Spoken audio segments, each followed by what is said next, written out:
नमस्कार, एक बार फिर से मैं आप सभी के सामने उपस्थित हूँ बेहद महत्वपूर्ण टॉपिक के साथ।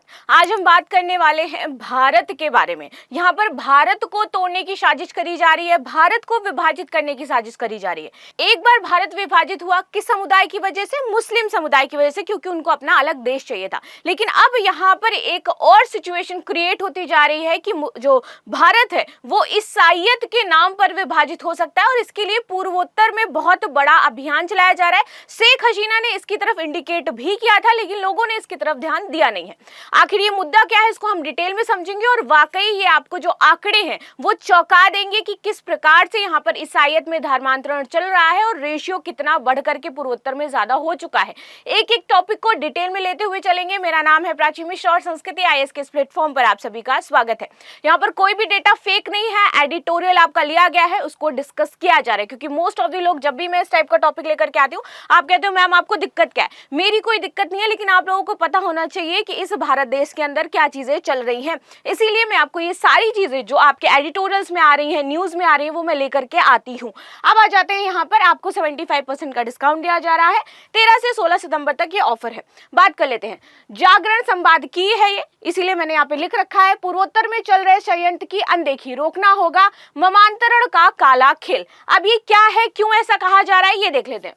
देखिए, पिछले दिनों बांग्लादेश की जो पूर्व प्रधानमंत्री हैं शेख हसीना जी, इन्होंने ये आरोप लगाया था कि बांग्लादेश और म्यांमार के कुछ हिस्सों को अलग कर पूर्वी तिमोर जैसा एक नया ईसाई देश बनाने की बात की जा रही है, इसकी साजिश चल रही है। उन्होंने जिस ईसाई देश की बात कही है, उस ईसाई देश में आप देखोगे कि भारत के पूर्वोत्तर के कम से कम 5 राज्य शामिल हैं। कौन कौन से हैं? अरुणाचल प्रदेश है, नागालैंड है, मणिपुर है, मिजोरम है और मेघालय है। यदि बात की जाए इन 5 में से 3 राज्यों की, तो ऑलरेडी ये ईसाई बहुल हो चुके हैं, जहां पर 80% से ज्यादा की आबादी में आपके ईसाई रह रहे हैं।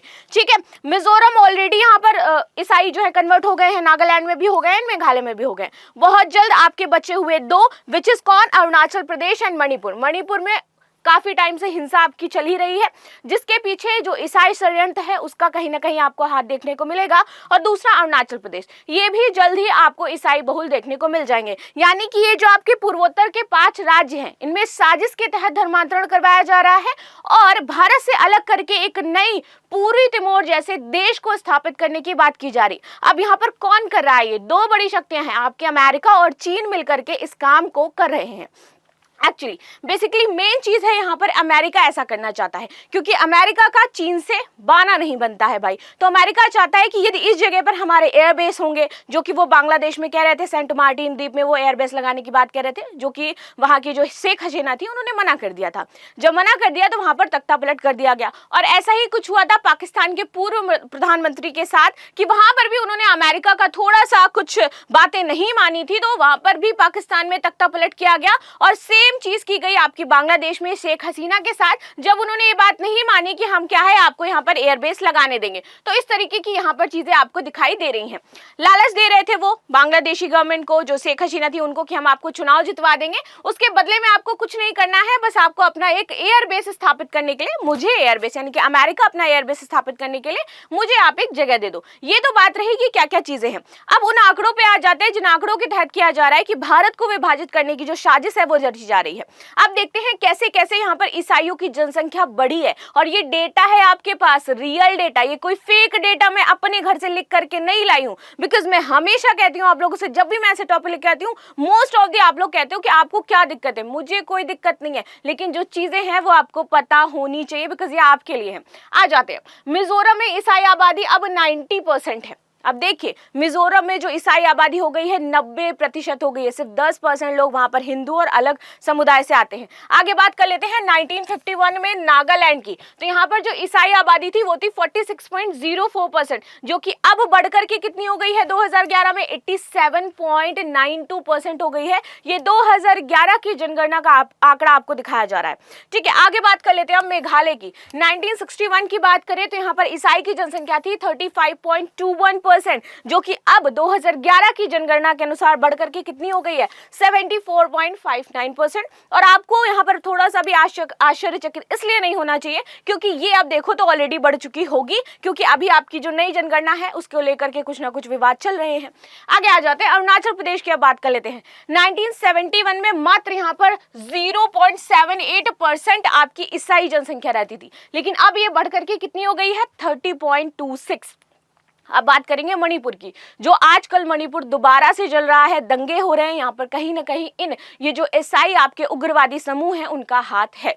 आगे देख लेते हैं, 1951 में मणिपुर में ईसाई जनसंख्या थी आपकी 11.84%, जो कि 2011 में बढ़कर के हो गई है 41.28%। चलिए, मुस्लिम धर्म के साथ एक ये है कि वो कट्टर हैं तो वो कट्टरता दिखाते हैं और सामने से आकर के जो चीजें हैं वो बताते हैं। ईसाई धर्म अपना पीछे से पीछे काम करता रहता है, धर्मांतरण करवाता रहता है। जोशुआ अभियान आपने देखा होगा चल रहा था, तो उनका ज्यादा खुल करके नहीं आता, लेकिन वो बैक हैंड पर बहुत ही गंभीरता के साथ अपने कामों को कर रहे होते हैं।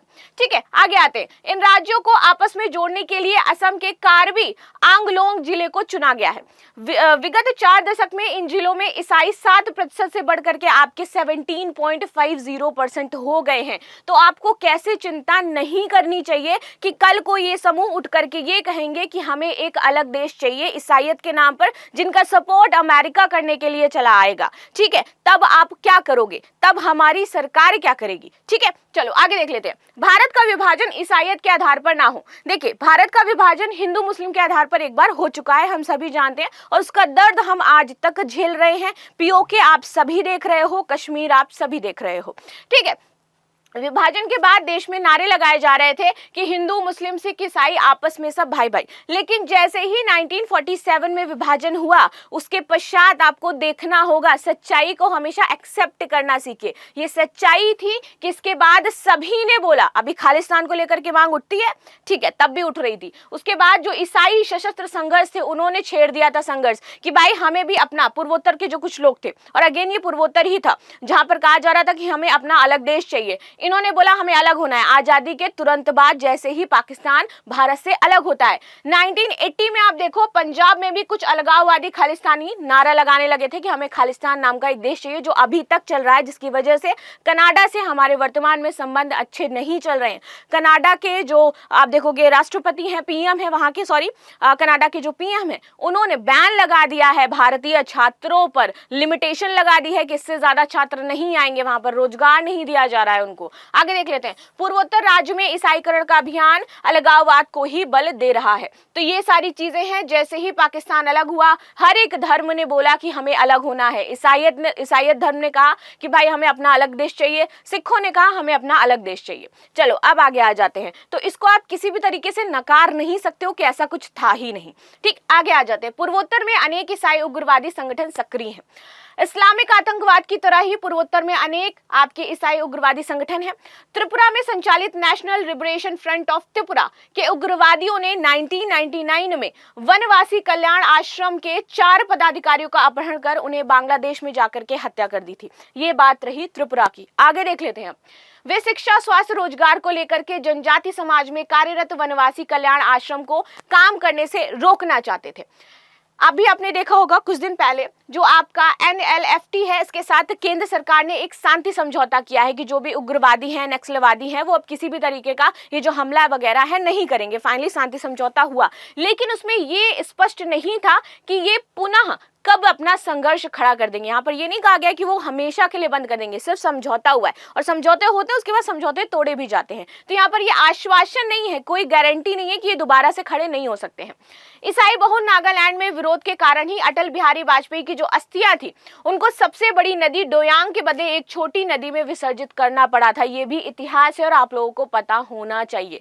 ठीक है, आगे आ जाते हैं। नशे के कारोबार करने वाले अधिकतर ईसाई हैं। अब यहाँ पर जो आपका मैतेई और कुकी समुदाय है, इनके बीच में झगड़ा क्या है कि कुकी यहाँ के रहने वाले नहीं थे, उनको बुलाया गया था। ठीक है, म्यांमार के राजा ने बुलाया था, किसके लिए? लड़ाई लड़ने के लिए। कुकियों को कुछ दिन के लिए बुलाया गया था, लेकिन कुकी यहाँ पर आकर के बस गए, और इसके बाद इन्होंने क्या किया है, यहाँ पर नशा, ड्रग्स और तस्करी, इन सारी चीजों को शामिल कर दिया है। ठीक है। तो इस वजह से आपका जो मणिपुर का हाल है वो बद से बदतर होता जा रहा है। ठीक है, तो ये प्रॉब्लम थी यहाँ पर। और मैतेई को क्या दिया गया कि अनुसूचित जनजाति का भाई उनको दर्जा चाहिए था, तो वो उनको मिल भी गया, उनको आरक्षण भी मिल गया। और कुकी कहते हैं कि इनको आरक्षण की कोई जरूरत नहीं है। मैतेई का कहना है कि ये आउटसाइडर हैं, ये बाहर से आए हैं और ये हमारे यहाँ रह करके गंदगी फैला रहे हैं, नशा कर रहे हैं, ये सारी चीजें कर रहे हैं। हालांकि आपको पता होना चाहिए कि कुकी समुदाय की एक महिला थी जिसको नग्न करके पूरे मणिपुर में घुमाया गया था। वो बहुत ही घटिया बात थी, ऐसा नहीं होना चाहिए था, जो बहुत ही बेकार स्थिति उस टाइम उत्पन्न हुई थी। लेकिन फिर भी आप बात देखिए कि उन सारी चीजों को एक अलग तरीके से राजनीतिकरण करके रखा गया, ना कि उनको शॉर्ट आउट किया गया। वो आज दिन तक शॉर्ट आउट नहीं हुई है। एक महिला के साथ इस तरीके का बर्ताव किया गया जो बहुत ही गलत था। उसको एक कानून के तहत, इन चीज़ों के तहत संरक्षित करना चाहिए था, लेकिन वो संरक्षित नहीं हुआ। ये भी एक गलत बात है। अभी भी हम मणिपुर के मुद्दे को बहुत अच्छे से नहीं देख रहे हैं, जो कि अगेन हमारे लिए अच्छा नहीं है, क्योंकि कल को ये सारे ये पूर्वोत्तर राज्य हैं, ये ईसाई बहुल होकर के कहेंगे कि हमें इस देश के साथ नहीं रहना है, जहां पर सपोर्ट इनका अगेन कौन करने वाला है? अमेरिका करने वाला है। चलो आगे देख लेते हैं। कुकी जो ईसाइयत है, ये लोग जो कुकी समुदाय चला रहे हैं अपना ईसाइयत का पूरा धर्मांतरण का, तो उसमें मैतेई इनका रोड़ा बन रहे हैं। तो इसलिए ये चाहते हैं कि भाई मैतेई को यहाँ से हटा दिया जाए, ताकि हम लोग अपना जो पूरा पावर है वो यहाँ पर लगा सके और अपनी पूरी तरीके से, जो एक तरीके से कहते हैं ना कि हमारा ही पूरा शासन हो, वो यहाँ पर हम जमा सके। ठीक है, भारत को इस्लाम के बाद अब ईसाइयत के आधार पर पुनः विभाजन का दंश ना झेलना पड़े, इसलिए देश को सतर्क रहना होगा। भारत बांग्लादेश म्यांमार के हिस्से को काटकर अगर कोई ईसाई देश बना तो भविष्य में वह महाशक्तियों के टकराव की भूमि बनेगा। अमेरिका, चीन भारत के पड़ोसी देश में जिस तरह से सक्रिय हैं, उसकी अनदेखी ठीक नहीं है, लेकिन अभी भी सरकार ये देख नहीं रही है। सरकार को समझ में नहीं आ रहा है कि पीछे पीछे क्या चीजें आपकी चलती जा रही हैं। तो ये हमें देखना बहुत ज्यादा आवश्यक हो जाता है, इसको समझना बहुत ज्यादा जरूरी। और आई होप आपको समझ में आया होगा कि मेरा कोई पर्सनल मोटो नहीं होता इसको लेकर के, क्योंकि जब भी मैं बनाती हूँ मेरे को आप लोगों के कमेंट आते हैं, मैं इनको पढ़ती हूँ, देखती हूँ, और मुझे लगता है कि वाकई क्या आम जनता से सच्चाई हजम नहीं हो रही। हम एक स्टूडेंट है, एक स्टूडेंट के नाते हमें सोचना चाहिए कि हाँ ये चीजें हैं, ऐसा हो रहा है, दैट्स इट। हम किसी धर्म, जाति और इन पर नहीं जा रहे हैं। हम सिर्फ जो वाकई अभी की न्यूज है सिर्फ उसको पढ़ रहे हैं। अभी आपको डेटा दिया गया सामने कि किस तरीके से बड़े बदलाव आ रहे हैं, सरकार को उनको नोटिस करना चाहिए, क्योंकि ये भारत है। हम यहाँ पर सभी धर्म और जाति के लोग शांति से निवास करते हैं, और हमें शांति से निवास करना है, क्योंकि हम विश्व गुरु की भावना रखते हैं, वसुधैव कुटुंबकम की भावना रखते हैं। इसलिए तो मिलते हैं हम नेक्स्ट क्लास में, तब तक के लिए धन्यवाद। लाइक एंड सब्सक्राइब करना बिल्कुल भी ना भूलें, and thank you so much.